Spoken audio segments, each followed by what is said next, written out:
Hi, Mary here at Mary's Heirloom Seeds, and we're going to talk about saving seeds from squash. We talked about in our first video that it's best to save seeds from the most ripe and the best quality of produce from your garden. So I have here the same exact seed variety. This is a squash called a Ronde de Niche squash. I probably butchered the name, but that's okay, you get it. This is a variety that grows a small tennis ball size squash. So you would eat the smaller variety because the seeds aren't as mature and they're much smaller. You would allow a larger squash to continue to grow on the vine until it's nice and older. This one turns yellow so that you know this is very, very ripe. So again, eat this one, save the seeds from this one. Now we've already cut one in half. You want to be careful when you cut into your squash that you don't cut into the seeds.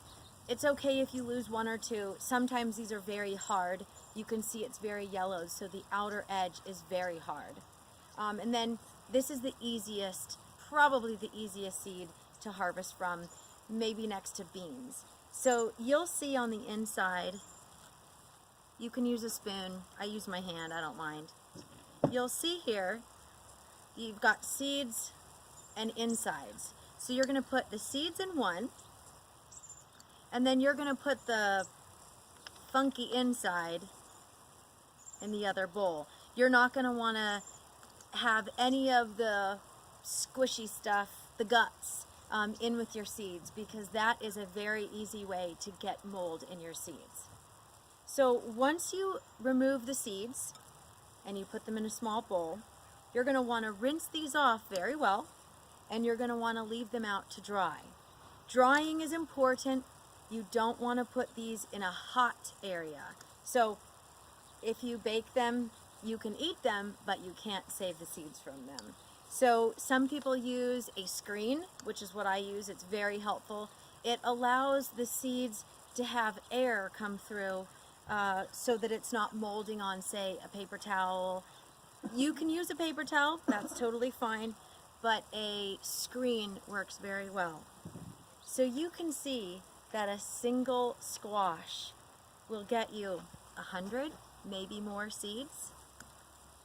And you want to make sure, like we mentioned in our first video, you want to make sure that you label every seed saved. Not individually, obviously. You can save them in a glass jar. You can save them in a paper bag, in a plastic bag if you'd like. Some people like to save them in Mylar bags. You can find food grade Mylar bags in pretty much any restaurant type place. So here we are. Eventually, we'll dry these out, and you might see some in your seed packs.